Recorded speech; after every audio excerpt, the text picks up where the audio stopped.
살아 숨쉬는 전설적인 전투기 F-15를 아시나요?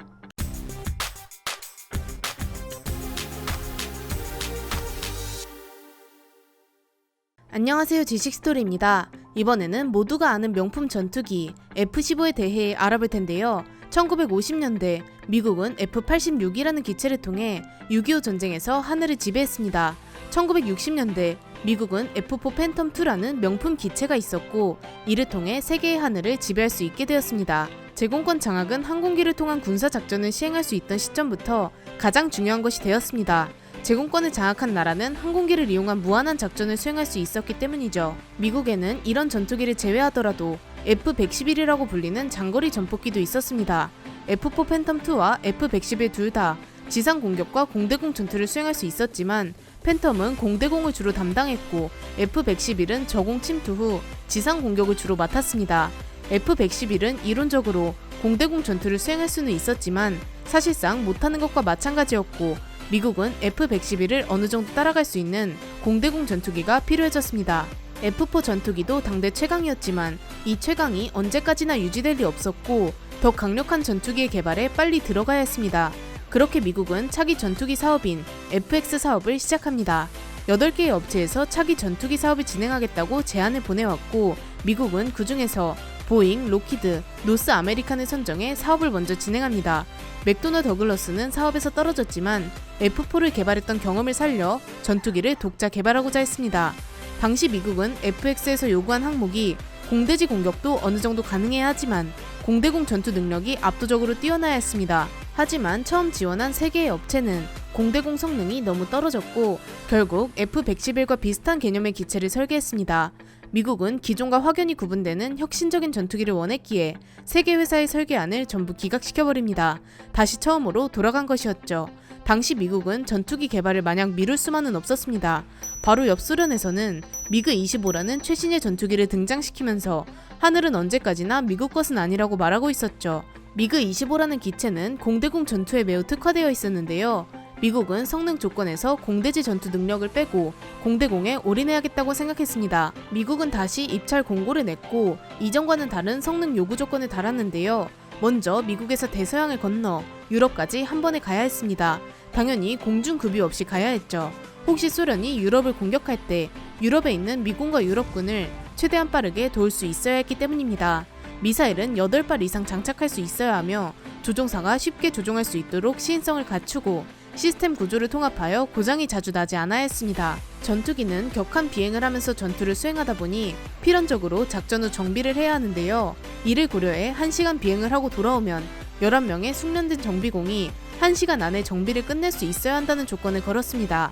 말이 조금 어려운데 간단하게 말하면 정비를 쉽게 할 수 있도록 부품이 단순화돼 비행기는 튼튼해야 한다, 뭐 이런 말입니다. 그리고 최고 속도는 마하 2.7은 넘어야 했고 기체는 4,000시간 이상 충분히 비행이 가능해야 했습니다. 소련에서 굴리는 미그-21, 미그-25 따위와 비교도 안 되는 강력한 기종을 원했죠. 게다가 가격이 싸지는 않더라도 비싸면 안 된다고 강조했습니다. 이런 미친 스펙의 전투기를 맡겨놓은 것도 아니고 시킨다고 뚝딱 만들어낼 수 있는 것도 아니었지만 제작사들은 부랴부랴 개발에 착수했습니다. 총 8개의 업체에서 제안서가 돌아왔고 이 중 노스 아메리칸, 페어차일드, 맥도널 더글라스 이렇게 3개의 회사가 채택되었습니다. 맥도널은 이전부터 독자적으로 개발을 해온 것이 큰 도움이 되었습니다. 원래라면 여기서 시제기를 만들어 본 뒤 더 좋은 기체를 선정하는 것이 일반적이지만 미 공군은 시간이 없었습니다. 국방부가 예산을 삭감할 수도 있는 상황이었고 옆에 소련은 미그-25를 뽐내고 있는 상황이었으니 말이죠. 아직 3개의 회사 중 어떤 기체를 선정할 것인지 정하지도 못했으면서 이름은 F-15라고 미리 지어두었습니다. 미국은 제작사에서 갖고 온 설계안들을 뜯어봤죠. 모든 기체가 마음에 들었지만 유독 마음에 든 기체가 있었는데요. 바로 맥도널 더글러스의 기체였습니다. 결국 시제기 한번 보지도 않고 1969년 12월 23일 맥도널 더글러스의 기체를 선정했습니다. 맥도널은 이전부터 기체 개발을 꾸준히 해온 보람을 느꼈죠. F-111 기체 이후부터 미국에서는 날개를 접을 수 있는 가변이 구조의 전투기를 원했지만 맥도널은 그냥 F-15를 고정익으로 만들어버렸습니다. 다른 문제들은 거의 다 해결이 되었는데 엄청난 속도와 먼 거리를 한 번에 날아가기 위해서는 엔진이 강력하고 효율이 좋아야 했습니다. 애초에 미국이 말도 안 되는 요구 조건을 걸었기에 엔진을 세계에서 가장 잘 만드는 미국도 이런 엔진을 만들어내기란 쉽지 않았습니다. 이런 광경을 옆에서 지켜보던 회사가 하나 있었는데요. 바로 프레덴 휘트니였습니다. 이 회사는 엔진 제작 전문 회사였는데요. 저런 미친 성능의 엔진을 개발하기 시작했습니다. 결국 프레덴 휘트니가 설계한 엔진이 마음에 든 공군은 맥도널 더글러스의 설계 안에 프레덴 휘트니의 엔진을 집어넣는 것으로 합의하고 개발을 진행했습니다. 하루라도 빨리 F-15가 실전 배치되어야 했기에 날밤을 지새워 F-15를 개발했습니다. 개발사를 선정한 지 3년도 안 된 시점, F-15의 시험기인 71-280번 시험기가 1972년 7월 27일 초도 비행에 성공합니다. 그 뒤 양산형 기체의 시험평가에 들어갔고 프레덴 휘트니사의 F-100 엔진이 조금 아쉽긴 했지만 워낙 높은 요구사항이 있었던 터라 미 공군은 만족하고 개발을 마무리했습니다. 나중에 엔진을 개량하기로 마음먹었죠. 1976년 6월 23일에 F-15는 정식으로 도입됩니다. 미국의 상징적인 동물인 독수리를 붙여 살아있는 전설 F-15 이글이 탄생했습니다. F-15의 개량형인 F-15C를 기준으로 전장이 19.43m에 승무원은 1명이 탑승합니다. 2개의 F-100Z 엔진이 장착되어 있습니다. 최고 속도는 요구사항보다 약간 낮은 마하 2.5였고 작전 반경이 1965km에 달했습니다. 최대 항속 거리는 5600km에 달하기에 4500에서 5600km 거리의 대서양 횡단에는 충분했습니다. 기본적으로 20mm 기관포 한 문을 장착하며 11개의 하드포인트에 각종 무장을 장착할 수 있습니다. 여기에는 총 11톤에 달하는 무장을 장착 가능합니다. F-15는 정말 스펙이 괴물 그 자체였는데요.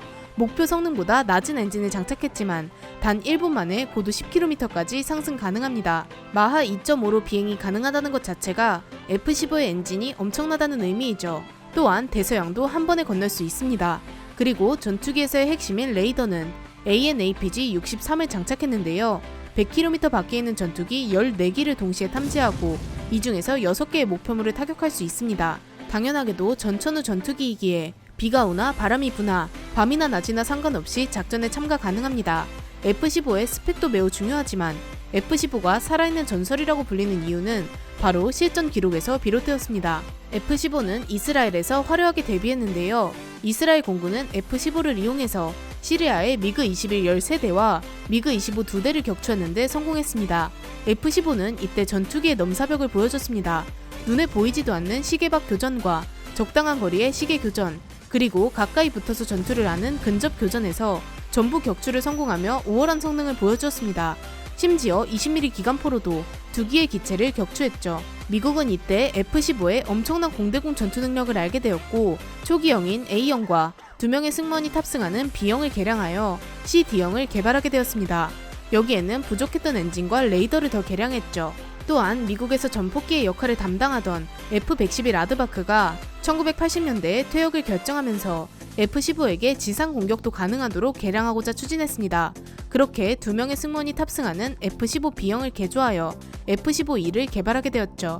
이로써 F-15는 하늘만 담당하는 전투기가 아니라 하늘과 땅 모두를 커버할 수 있는 전폭기로 재탄생하게 되었습니다. F-15는 레바논 전투, 우든 레그 작전 등 많은 작전에 실전 투입되어 계속 좋은 성과를 얻었지만 정작 미군이 실전에 투입할 일이 없었습니다. 그때 미국이 F-15를 사용한 곳이 바로 걸프전이었습니다. F-15는 걸프전 당시 F-15C와 F-15E가 투입되었는데요. F-15C형은 미그-29 5기, 미그-25 2기, 미그-23 8기, 미그-21 2기, 미라주 F-1 6기, 헬리콥터 2기 등 총 34기의 기체를 공대공 요격에 성공했습니다. 공인된 기록만 저 정도이니 더 많은 기체를 요격했을 것입니다.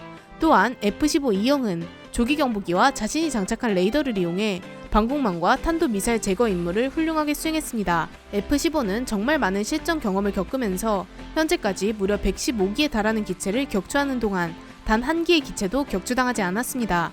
사고로 기체가 손실된 경우는 있어도 절대 적에게 져서 추락한 일은 없었습니다. F-15 기체의 우수성을 다시 증명하는 사건도 있었는데요. 이스라엘에서 훈련을 하던 F-15가 훈련기와 충돌하여 날개가 날아가는 사건이 있었습니다.